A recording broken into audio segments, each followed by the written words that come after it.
নমস্কার বন্ধুরা, পিঙ্কি কিচেনের সবাইকে স্বাগত।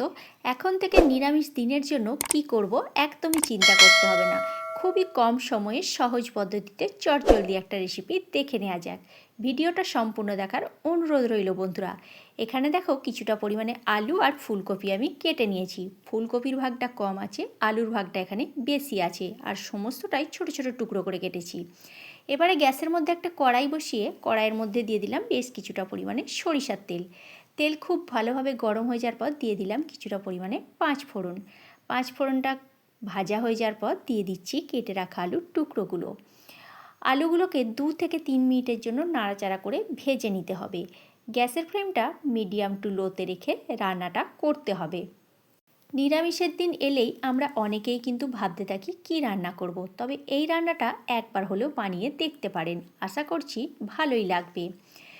আলুটা ভাজার সময় সামান্য পরিমাণে একটু নুন দিয়ে দিলাম, তাহলে আলুটা তাড়াতাড়ি ভাজাও হয়ে যাবে আর সিদ্ধও হয়ে যাবে।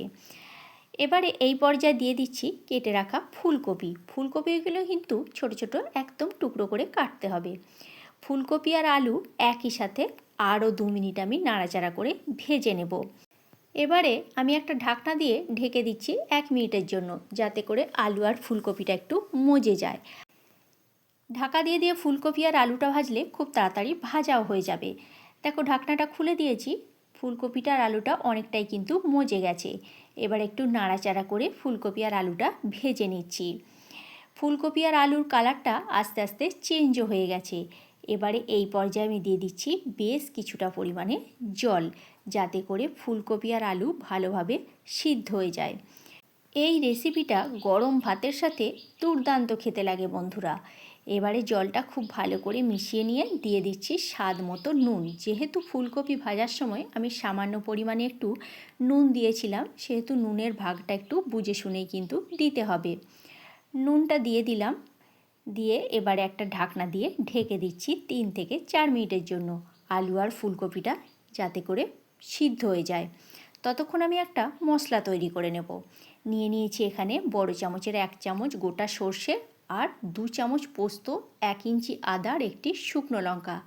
এটাকে একটা মিহি পেস্ট বানিয়ে নেব। তোমরা চাইলে এটা শিলেতেও বেটে নিতে পারো।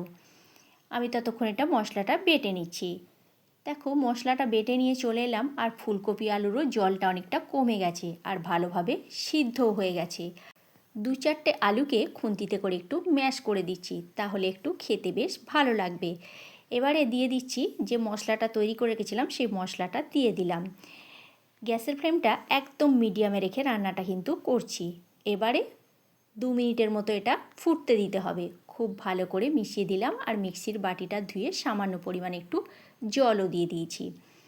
2 মিনিট দেখো এখানে আমি ফুটতে দিয়েছি, আর দিয়ে দিচ্ছি 1/2 চামচ মতো লাল লঙ্কার গুঁড়ো।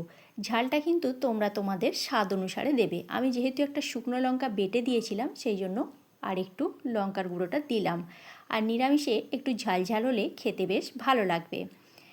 2 থেকে 3 মিনিট এটা ফুটিয়ে নেওয়ার পর নামাবার সময় দিয়ে দিচ্ছি 2 চামচ মতো কাঁচা সরিষার তেল।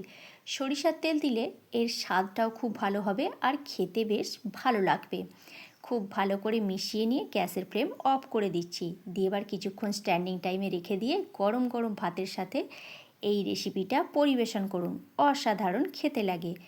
ভিডিওটা যদি ভালো লেগে থাকে লাইক কমেন্ট শেয়ার করো, আর আমার চ্যানেলে নতুন বন্ধু হয়ে থাকলে আমার চ্যানেলটা সাবস্ক্রাইব করার অনুরোধ রইল। ফেসবুক পেজ থেকে দেখে থাকলে আমার পেজটি ফলো করে নিও। আজকের মতো তাহলে এইখানেই, নেক্সট ভিডিওতে দেখা হচ্ছে।